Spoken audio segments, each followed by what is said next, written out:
जय श्री कृष्णा। राधे राधे। आज आप लोग सुनेंगे संतोषी माता व्रत की कथा। एक बुढ़िया माई थी, उसके 7 बेटे थे। 6 बेटे कमाने वाले थे, जबकि एक बेटा निकम्मा था। वो बिल्कुल भी काम धंधा कुछ नहीं करता था। बुढ़िया 6 बेटों की रसोई बनाती और भोजन कराती, और उनसे जो कुछ जूठन बचती वह 7वें को दे देती। एक दिन वह पत्नी से बोला, देखो मेरी माँ को मुझ पर कितना प्रेम है।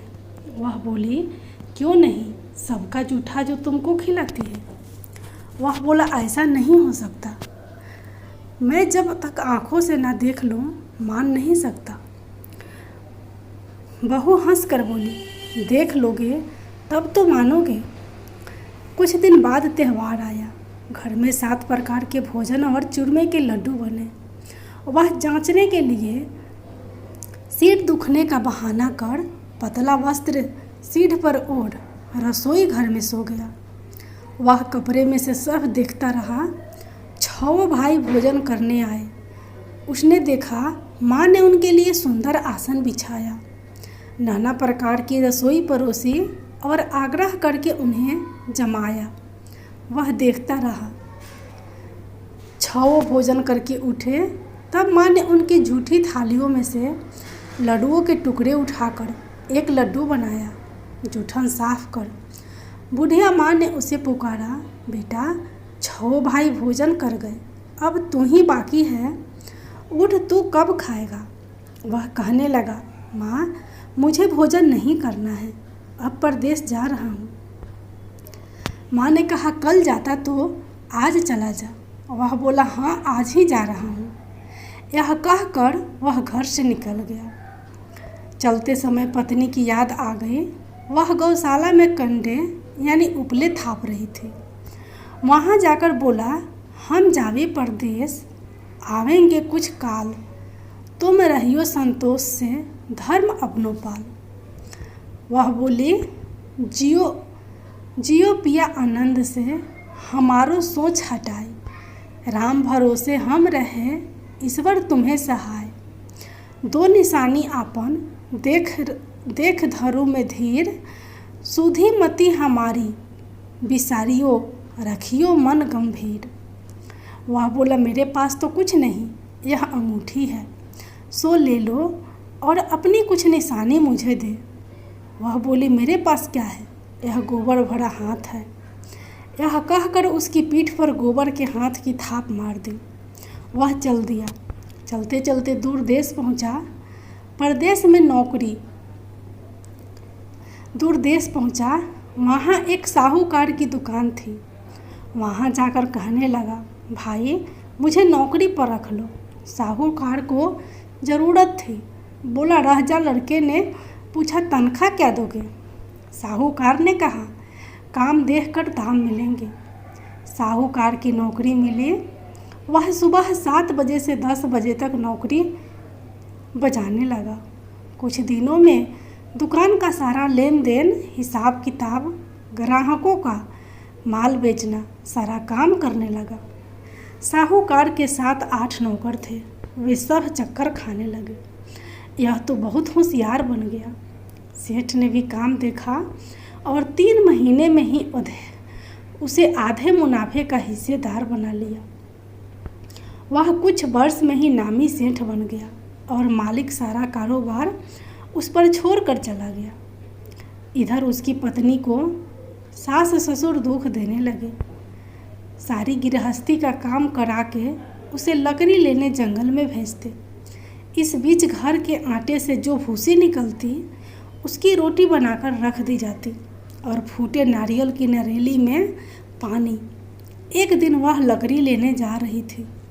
रास्ते में बहुत सी स्त्रियां संतोषी माता का व्रत करती दिखाई दी। संतोषी माता का व्रत करते दिखाई दी। वह वहाँ खड़ी होकर कथा सुनने लगी और पूछा, बहनों तुम किस देवता का व्रत करती हो और उसके करने से क्या फल मिलता है। यदि तुम इस व्रत का विधान मुझे समझा कर कहोगे तो मैं तुम्हारा बड़ा एहसान मानूंगी। तब उनमें से एक स्त्री बोली, सुनो, यह संतोषी माता का व्रत है। इसके करने से निर्धनता दरिद्रता का नाश होता है और जो कुछ मन में कामना हो सब संतोषी माता की कृपा से पूरी होती है। तब उसने उससे व्रत की विधि पूछी। वह भक्तिन स्त्री बोली, 1.25 आने का गुड़ चना लेना, इच्छा हो तो 5.25 आने का लेना या 1.25 रुपये का भी सहूलियत के अनुसार लाना। बिना परेशानी और श्रद्धा व प्रेम से जितना भी बन पड़े सवैया लेना। प्रत्येक शुक्रवार को निराहार रहकर कथा सुनना, इसके बीच कर्म टूटे नहीं। लगातार नियम पालन करना। सुनने वाला कोई ना मिले तो घी का दीपक जला उसके आगे या जल के पात्र को सामने रखकर कथा कहना। जब कार्य सिद्ध ना हो नियम का पालन करना और कार्य सिद्ध हो जाने पर व्रत का उद्यापन करना। किसी के ग्रह खूंटे भी हो तो भी माता वर्ष भर में कार्य सिद्ध करती है। फल सिद्ध होने पर उद्यापन करना चाहिए, बीच में नहीं उद्यापन करना चाहिए। उद्यापन में 2.5 सेर आटे का खजा तथा इसी परिणाम से खीर तथा चने का साग करना। 8 लड़कों को भोजन कराना। जहाँ तक मिले देवर जेठ भाई बंधु के हो, ना मिले तो रिश्तेदारों और पास पड़ोसियों को बुलाना। उन्हें भोजन करा यथाशक्ति दक्षिणा देना। माता का नियम पूरा करना। उस दिन घर में खटाई न खाना। यह सब सुन बुढ़िया के लड़के की बहू चल दी। रास्ते में लकड़ी के बोझ को बेच दिया और उन पैसों से गुड़ चना ले आई। माता के व्रत की तैयारी कर आगे चली। सामने मंदिर देखकर पूछने लगी, यह मंदिर किसका है? सब कहने लगे, संतोषी माता का मंदिर है। यह सुनकर माता के मंदिर में जाकर चरणों में लौटने लगी। दिन हो बेनती करने लगी, माँ मैं निपट अज्ञानी हूँ, व्रत के कुछ भी नियम नहीं जानती हूँ, दुखी हूँ। हे माता जगत जननी, मेरा दुख दूर कर, मैं तेरी शरण में हूँ। माता को दया आई। एक शुक्रवार बीता कि दूसरे को उसके पति का पत्र आया और तीसरे शुक्रवार को उसका भेजा हुआ पैसा आ गया। यह देख कर जेठ जेठानी मुंह सिकोड़ने लगे। लड़के ताने देने लगे। काकी के पास पत्र आने लगे, रुपया आने लगा, अब तो काकी की खातिर बढ़ेगी। बेचारी सरलता से कहती, भैया कागज आवे रुपया आवे, हम सबके लिए अच्छा है। ऐसा कहकर आंखों में आंसू भरकर संतोषी माता के मंदिर में आ जाती। माँ तेश्वरी के चरणों में गिरकर रोने लगी। माँ मैंने तुमसे पैसा कब मांगा है? मुझे पैसे से क्या काम है? मुझे तो अपने सुहाग से काम है। मैं तो अपने स्वामी के दर्शन मांगती हूँ। तब माता ने प्रसन्न होकर कहा, जा बेटी तेरा स्वामी आएगा। यह सुनकर खुशी से बावली होकर घर में जा काम करने लगी। अब संतोषी माँ विचार करने लगी, इस भोली पुत्री को मैंने कह तो दिया कि तेरा पति आएगा, लेकिन कैसे? वह तो इसे सपने में भी याद नहीं करता। उसे याद दिलाने को मुझे ही जाना पड़ेगा। इस तरह माताजी उस बुढ़िया के बेटे के पास जा सपने में प्रकट हो कहने लगी, साहूकार के बेटे सो रहा है या जगता है?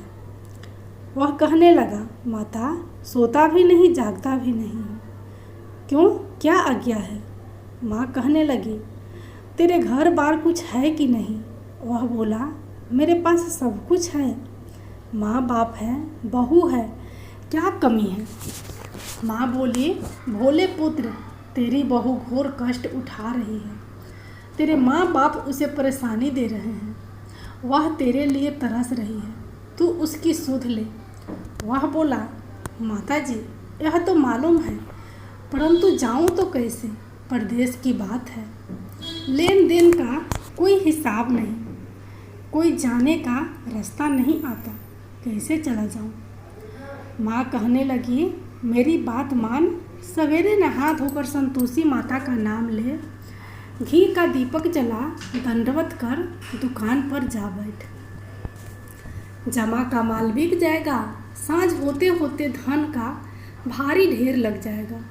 अब बूढ़े की बात मानकर वह नहा धोकर संतोषी माता को दंडवत घी का दीपक जला दुकान पर जा बैठा। थोड़ी देर में देने वाले रुपया लाने लगे, लेने वाले हिसाब लेने लगे। कोठे में भरे सामान के खरीदार नगद दाम से सौदा करने लगे। शाम तक धन का भारी ढेर लग गया। मन में माता का नाम ले, चमत्कार देख, प्रसन्न हो, घर ले जाने के वास्ते गहना कपड़ा सामान खरीदने लगा। यही काम से निपट तुरंत घर को रवाना हुआ। उधर उसकी पत्नी जंगल में लकड़ी लेने जाती है।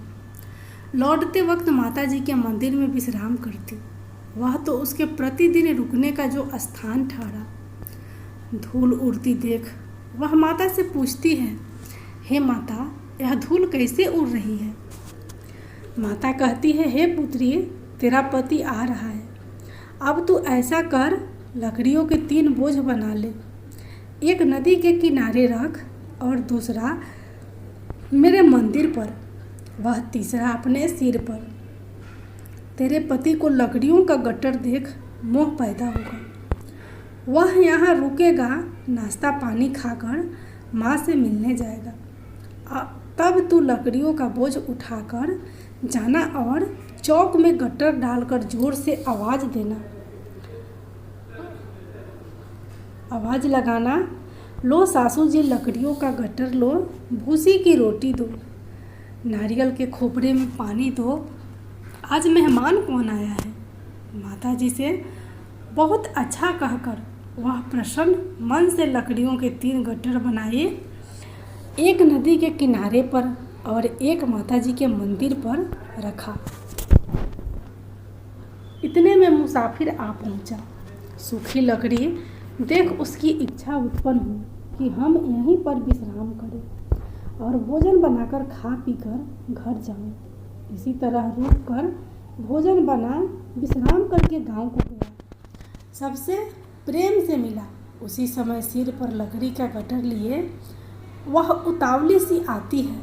लकड़ियों का भारी बोझ आंगन में डालकर जोर से 3 आवाज़ देती है, लो सासू जी लकड़ियों का गट्टर लो, भूसी की रोटी दो, आज मेहमान कौन आया है? यह सुनकर उसकी सास बाहर आकर अपने दिए हुए कष्टों को भुलाने हेतु कहती है, बहू ऐसा क्यों कहती है?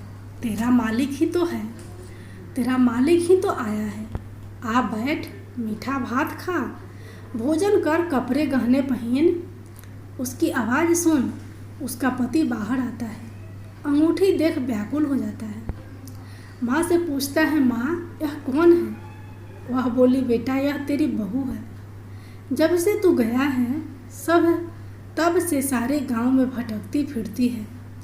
घर का काम काज कुछ करती नहीं, 4 पहर आकर खाना खा जाती है। वह बोला, ठीक है माँ, मैंने इसे भी देखा और तुम्हें भी। अब दूसरे घर की ताली दो, उसमें रहूँगा। माँ बोली, ठीक है, जैसी तेरी मर्जी। तब वह दूसरे मकान की 3री मंजिल का कमरा खोल सारा सामान जमाया। एक दिन में राजा के महल जैसा ठाठ बाट बन गया। अब क्या था, बहू सुख भोगने लगी। इतने में शुक्रवार आया। शुक्रवार आया। उसने पति से कहा, मुझे संतोषी माता के व्रत का उद्यापन करना है। पति बोला, खुशी से कर लो। वह उद्यापन की तैयारी में लगने लगी। जिठानी के लड़कों को भोजन के लिए कहने गई। उन्होंने मंजूर किया, परंतु पीछे से जिठानी लड़कों को भोजन के लिए कहने गई। उन्होंने मंजूर किया, परंतु पीछे से जिठानी ने अपने बच्चों को सिखाया, देखो भोजन के समय खटाई मांगना, जिससे उसका उद्यापन पूरा ना हो और संतोषी माता रुष्ट जाए। लड़के जीमने आए, खीर खाना पेट भर खाया। परंतु बाद में खाते ही कहने लगे, हमें खटाई दो, खीर खाना हमको नहीं भाता, देखकर अरुचि होती है। वह कहने लगी, भाई खटाई किसी को नहीं दी जाएगी, यह तो संतोषी माता का प्रसाद है। लड़के उठ खड़े हुए, बोले पैसे लाओ। भोली बहू कुछ नहीं जानती थी, उन्हें पैसे दे दिए। लड़के उसी समय हट करके इमली खटाई ले खाने लगे। यह देखकर बहू पर माताजी ने कोप किया। राजा के दूत उसके पति को पकड़ कर ले गए। जेठ जेठानी मन माने वचन कहने लगे, लूट लूट कर धन इकट्ठा कर लाया है, अब सब मालूम पड़ जाएगा जब जेल की मार खाएगा। बहू के यह सहन नहीं हुए। रोती हुई माताजी के मंदिर गई, कहने लगी, हे माताजी, तुमने क्या किया? हंसाकर अब भक्तों को रुलाने लगी। माता बोली, बेटी तूने उठापन करके मेरा व्रत का भंग किया है। वह कहने लगी, माता मैंने कुछ अपराध किया है, मैंने तो भूल से लड़कों को पैसे दिए थे, मुझे क्षमा करो, मैं फिर तुम्हारा उद्धापन करूँगी। माँ बोली, अब भूल मत करना। वह बोली, अब भूल नहीं होगी, अब बताओ वे कैसे आएंगे।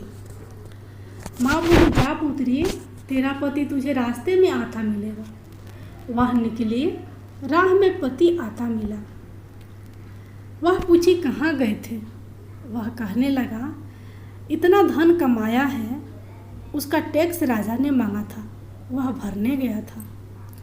वह प्रसन्न हो बोली, भला हुआ, अब घर को चले। कुछ दिन बाद फिर शुक्रवार आया। वह बोली, मुझे फिर माता का उद्धापन करना है। पति ने कहा, करो। बहू फिर जेठ के लड़कों को भोजन के कहने गई। जेठानी ने एक दो बातें सुनाई और सब लड़कों को सिखाने लगी, तुम सब लोग पहले ही खटाई मांगना। लड़के भोजन से पहले कहने लगे, हमें खीर नहीं खानी, हमारा जी बिगड़ता है, कुछ खटाई खाने को दो। वह बोली, खटाई किसी को नहीं मिलेगी, आना हो तो आओ, वरना मत आओ। वह ब्राह्मण के लड़के लाकर भोजन कराने लगी। यथाशक्ति दक्षिणा की जगह एक एक फल उन्हें दिया। संतोषी माता प्रसन्न हुई। माता की कृपा होते ही 9वें मास में उसके चंद्रमा के समान सुंदर पुत्र प्राप्त हुआ। पुत्र को पाकर प्रतिदिन माता जी के मंदिर को जाने लगी। माँ ने सोचा, यह रोज आती है, आज क्यों न इसके घर चला। यह विचार कर माता ने भयानक रूप बनाया। गुड़ चने से सना मुख, ऊपर सूंड के समान होठ, उस पर मक्खियाँ भिन भिन कर रही थी। दहलीज पर पैर रखते ही उसकी सास चिल्लाई, देखो रे, कोई चुड़ैल डाकनी चली आ रही है, लड़कों इसे भगाओ, नहीं तो किसी को खा जाएगी। लड़के भगाने लगे, चिल्लाकर खिड़की बंद करने लगे। बहू रोशनदान से सब देख रही थी। प्रसन्नता से पगली बन चिल्लाने लगी, आज मेरी माता मेरे घर आई हैं, बच्चे को दूध पीने से हटाती है। इतने में सास का क्रोध फट पड़ा। वह बोली, क्या उतावली हुई है, बच्चे को पटक दिया। इतने में माँ के प्रताप से लड़के ही लड़के नजर आने लगे। वह बोली, माँ जी, मैं जिसका व्रत करती हूँ यह संतोषी माता है। सबने माता जी के चरण पकड़ लिए और विनती कर कहने लगे, हे माता, हम मूर्ख हैं, अज्ञानी हैं, तुम्हारे व्रत की विधि हम नहीं जानते। व्रत भंग कर हमने बड़ा अपराध किया है। जग माता, आप हमारा अपराध क्षमा करो। इस प्रकार माता प्रसन्न हुई। बहू को प्रसन्न हो जैसा फल दिया वैसे माता सबको दे, जो पढ़े या जो कथा सुने, उनके सब मनोरथ पूर्ण हो। बोलो संतोषी माता की जय।